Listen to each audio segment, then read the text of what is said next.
अमीर बलाज कत्ल केस में नामजद मुलजिम गोगी भट्ट ने अपने घर में प्रेस कॉन्फ्रेंस की। इस दौरान गुफ्तगू करते हुए बहुत से संगीन इल्जामात भी लगाए गए। ਇਹਨਾਂ ਨੇ ਉਹਨਾਂ ਨੂੰ ਕਤਲ ਕਰਵਾਇਆ, ਜਿਹਦੇ ਵਿੱਚ ਸਾਡੀ ਭੈਣ ਨੂੰ ਵੀ ਚੋਟ ਲੱਗੀ ਹੈ ਬਾਜ਼ੂ ਤੇ। ਉਹ ਹਾਲੀ ਤੀਕਰ ਉਹਨਾਂ ਦਾ ਬਾਜ਼ੂ ਠੀਕ ਨਹੀਂ ਹੋਇਆ। ਉਹ ਪਾਜ ਜਿਸ ਤਰ੍ਹਾਂ ਸਟਾਈਲਿਸ਼ ਉਹ ਬਣ ਗਿਆ ਉਹਨਾਂ ਦਾ। ਉਹਨੇ और इस वाक़े के बारे में तमाम तफसीलात अपनी जुबानी सुनाई। वो तफसीलात हैं क्या, वो भी बताएंगे। दूसरी जानिब गोगी भट्ट जो 18 सितंबर को इन्होंने अदालत में पेश होना था, इनकी 23 सितंबर तक मजीद अबूरी जमानत मंजूर कर ली गई है, जबकि लाहौर पुलिस की JIT ज्वाइंट इन्वेस्टिगेशन टीम की जानिब से इन्हें गुनाहगार करार दिया गया था। ये सारा मामला है क्या कुछ कहा गया, इसमें वो तमाम अहवाल बताएंगे आज के इस व्लॉग में। अस्सलाम वालेकुम नाजरीन, मैं हूं सलमान कुरैशी और आप देख रहे हैं मेरा डिजिटल चैनल।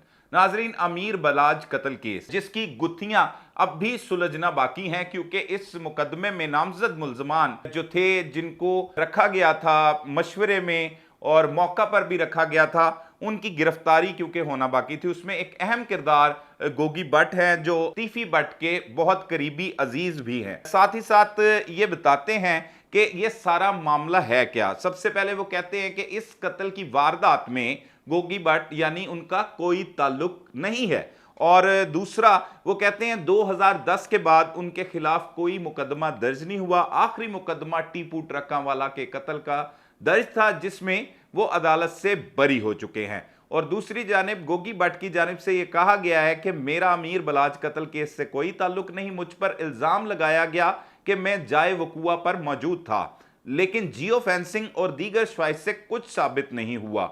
ऐसी कोई चीज फराहम नहीं की गई जिससे मेरी मौजूदगी साबित हो सके।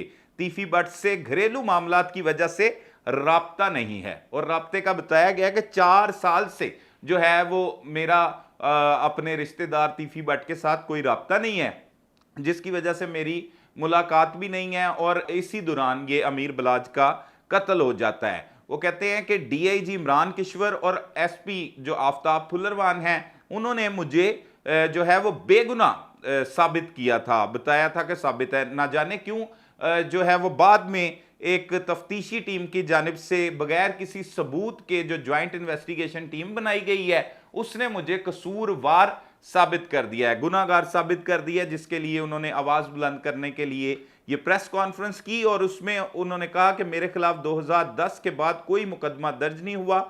आखिरी मुकदमा टीपू ट्रकांवाले के कत्ल का दर्ज हुआ था, जिसमें बरी हो गया, और जो पुलिस ऑफिसर शकील भट्ट है वो टीपू ट्रकांवाले के घर का हिस्सा था। और इसके अलावा अमीर बलाज के खिलाफ लाहौर में 7 मुकदमात दर्ज हैं। उन्होंने हाथ में FIR पकड़ी हुई थी, और उसमें से वो ये इल्ज़ाम आयद कर रहे थे कि 3 मुकदमात जो हैं वो कत्ल के दर्ज हैं। इसके अलावा 4 मजीद संगीन दफात के तहत दर्ज किए गए थे। तो ये साबित करने का कोशिश की जा रही थी उस प्रेस कॉन्फ्रेंस में कि इनोसेंट जो है वो अमीर बलाज नहीं था। जबकि साबिक CCPO गुलाम महमूद डोगर ने मुझ पर 5 मुकदमात दर्ज किए, ये भी उनका एक कहना था। और साथ ही साथ सहाफ़ियों के सवाल पर वो उनका ये कहना था कि सुलह एक अच्छी चीज़ है, लेकिन ये मेरे अकेले का फैसला नहीं है। मेरे बड़े जो फैसला करेंगे वो मंजूर होगा, और JIT ने मेरिट पर तफ्तीश नहीं की, जिसकी वजह से मुतालबा करता हूं कि नई JIT बनाई जाए, ज्वाइंट इन्वेस्टिगेशन टीम, जो मेरिट पर तफ्तीश करे, जिसकी वजह से दूध का दूध और पानी का पानी हो सके। वो 23 सितंबर तक अबूरी जमानत जो है वो मंजूर कर ली गई है। और 2012 में उन्होंने प्रेस कॉन्फ्रेंस में ये भी पॉइंट सामने रखे कि गाड़ी नामी कोई शख्स था, उसका असला जो है वो एक पुलिस ऑफिसर के डेरे से या घर से बरामद हुआ था, जिसमें रॉकेट लॉन्चर था, हैंड ग्रेनेड थे, वो भी पकड़े गए। वो कहते हैं कुछ पुलिस अफसरान जो हैं वो इनकी मुखालिफ पार्टी के साथ बाकायदा तौर पर राब्ते में हैं। तीसरी अहम बात उन्होंने ये की, जो बड़ी हैरानकुन बात थी, कि एहसन शाह का कत्ल वो कहते हैं कि पुलिस मुकाबले में वो नहीं मारा गया, बल्कि वो इल्ज़ाम आयद करते हैं कि मसब ने उसे फायरिंग करके कत्ल किया है। इसकी अगर मेरिट पर इंक्वायरी की जाए तो सारी चीज़ें सामने आ सकती हैं। तो ये वो सारी एक प्रेस कॉन्फ्रेंस का लुबे लबाब था जो अमीर बलाज कत्ल केस में नामजद मुलजिम गोगी भट्ट की जानिब से अपने घर में की गई है और कहा गया है कि वो इस वाक़े में मुलव्विस नहीं है। इससे पहले की तफसीलात कुछ इस तरह से थी कि लाहौर में जब ये कत्ल की वारदात हुई थी उस वक्त जो है वो OCU, ये CCD जिसका नाम है, उससे ऑर्गेनाइज क्राइम यूनिट कहा जाता था उस वक्त, और उस वक्त इमरान किश्वर इसके सरबरा थे। जो आफ्ताब फुल्लरवान हैं वो भी इसी OCU में तैनात थे, आजकल वो CCD लाहौर के इंचार्ज हैं। इनकी जानिब से जो तफ्तीश की गई थी, नामजद मुल्जमान को गिरफ्तार किया गया था, उन्होंने अहम इंकशाफात किए थे जिसमें सारी जो चीज़ें हैं वो मरकजी मुल्जिम तीफी भट्ट की जानिब ही जाती थी, क्योंकि एक हमलावर मौका पर मुजफ्फर शाह नामी जो शख्स था जिसने अमीर बलाज पर हमला किया था, वो जवाबी हमले में मारा गया था मौका पर। उसके अलावा जो किरदार पकड़े गए थे उनसे भी तफ्तीश हुई और पुलिस ने जो तमाम जायचा निकाला था उसमें गोगी भट्ट का उस तरह से जिक्र नहीं आता था, जिसके बाद वो काफ़ी देर तक रूपोश रहे और उसके बाद बिल आखिर वो मंजर आम पर आ गए। यहाँ पर आकर अबूरी जमानत करवाई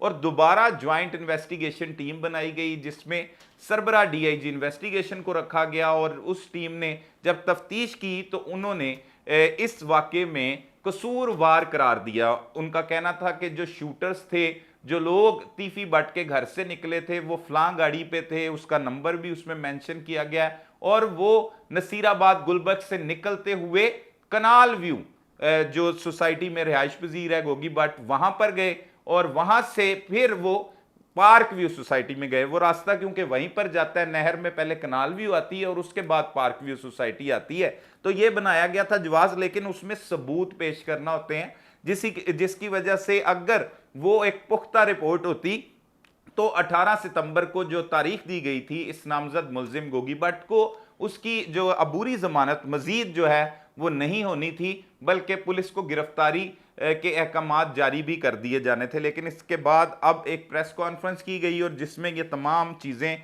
ये पॉइंट्स जो हैं वो हमने आपके सामने रखे। ये पेशरफ थी अमीर बलाज कत्ल केस की, जिसपे लोगों में बड़ा गमो गुस्सा पाया गया कि एक नौजवान जो तीसरी जो नस्ल का सरबरा था उसे बेदर्दी के साथ इस दुश्मनी की नज़र किया गया।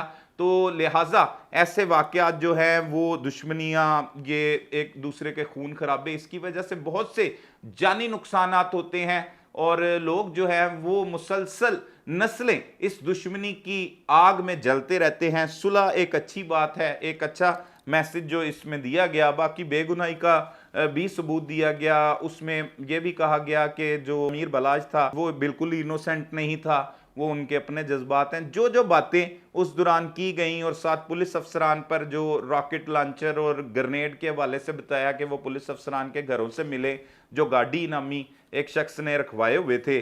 तो इस तरह साथ ही साथ शकील भट्ट का जिक्र किया गया जिससे मुबैना मुकाबला एहसन शाह के साथ हुआ था।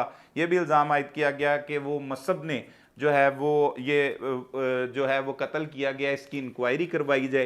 तो ऐसे इल्ज़ामात या ऐसी बातें जो हैं वो इस प्रेस कॉन्फ्रेंस में की गई हैं और मुतालबा किया गया है कि मेरिट पर जो है वो तफ्तीश की जाए, नई JIT तश्कील दी जाए जिसकी वजह से जो है वो मज़ीद बेहतर तफ्तीश सामने आ सके। तो ये नाजरीन दुश्मनी जो आज से नहीं बल्कि 35 बरस से चलती आ रही है। अमीर बलाज के जो दादा थे बिल्ला ट्रक्का वाले, उनको पहले इस दुश्मनी की नज़र हो गए, वो उन्हें कत्ल किया गया। फिर बाद में टीपू ट्रक्का वाला पर 2010 में एयरपोर्ट पर हमला हुआ जिसमें वो भी कत्ल हो गए और फिर बिलाखिर अमीर बलाज को भी इसी दुश्मनी की नज़र होना पड़ा। और जिसके बाद अब साथ वो जिक्र भी करते हैं कि अमीर मसब और अमीर फतेह पर जो मुकदमा दर्ज हुआ था जिसमें कैसर भट्ट को भी मुलजिम रखा गया था, जावेद भट्ट जो तीफी भट्ट के बहनोई थे उन्हें कत्ल किया गया। उनका कहना था कि मेरी बहन को भी उस वाक़े में गोली लगी, तो ये हमारे साथ भी जो है वो नाइंसाफ़ी हुई, जुल्म हुआ। इन्होंने उन्होंने कत्ल करवाया ਜਿਹਦੇ ਵੀ ਸਾਡੀ ਭੈਣ ਨੂੰ ਵੀ ਚੋਟ ਲੱਗੀ ਹੈ ਬਾਜ਼ੂ ਤੇ, ਉਹ ਹਾਲੀ ਤੀਕਰ ਉਹਨਾਂ ਦਾ ਬਾਜ਼ੂ ਠੀਕ ਨਹੀਂ ਹੋਇਆ। ਉਹ ਪਾਜ ਜਿਸ ਤਰ੍ਹਾਂ ਸਟਾਈਲ ਉਹ ਬਣ ਗਿਆ ਉਹਨਾਂ ਦਾ। ਉਹਨੇ पुलिस जो है वो अपना किरदार अदा करे, मेरिट पर तफ्तीश करे ताकि जो है वो असल हकायक सामने आ सकें।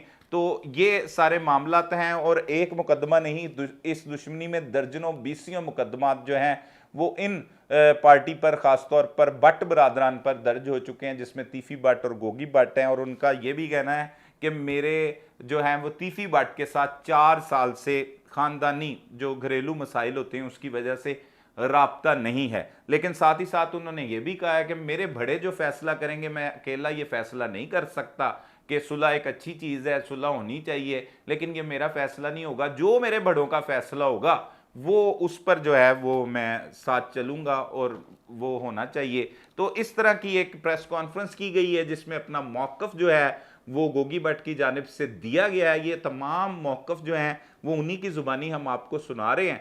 तो जो पुलिस ने तफ्तीश की थी वो भी हमने आपको बता दिया कि चंद रोज़ कबल जो इंचार्ज इन्वेस्टिगेशन थाना चुंग की जानिब से एक तफ्तीश की गई थी, ज़िमनी लिखी गई थी, जिसमें कसूरवार डिक्लेयर किया गया था गोगी भट्ट को कि ये कैसे उन मुल्ज़मान के साथ ना सिर्फ राब्ते में थे बल्कि तीफी भट्ट के साथ भी राब्ते में थे। और इसके अलावा गोगी भट्ट ने उनका सवालात का जवाब देते हुए कहा कि ना जियो फेंसिंग है, ना मोबाइल पर राब्ता है, ना कोई ऐसा सबूत है। अगर कोई सबूत है तो वो पेश करके मुझे मुल्जिम जो है वो गुनाहगार डिक्लेयर किया जा सकता है। मैं बेगुनाह हूं, मेरा इस कत्ल से कोई ताल्लुक नहीं है, अमीर बिलाज के कत्ल में मैं मुलव्विस नहीं हूं, ये गोगी भट्ट कह रहे हैं। इसमें जो मजीद हकायक हमारे सामने आएंगे, अब इनकी अहम बातें जो प्रेस कॉन्फ्रेंस में बहुत लंबी चौड़ी थी, गुफ्तगू उसमें की गई थी, इसमें जो अहम बातें और होंगी या मजीद जो इस हवाले से पेशरफ्त होगी उससे भी हम आपको आगाह करेंगे। तब तक के लिए अपने मेज़बान सलमान कुरैशी को इजाज़त दीजिए।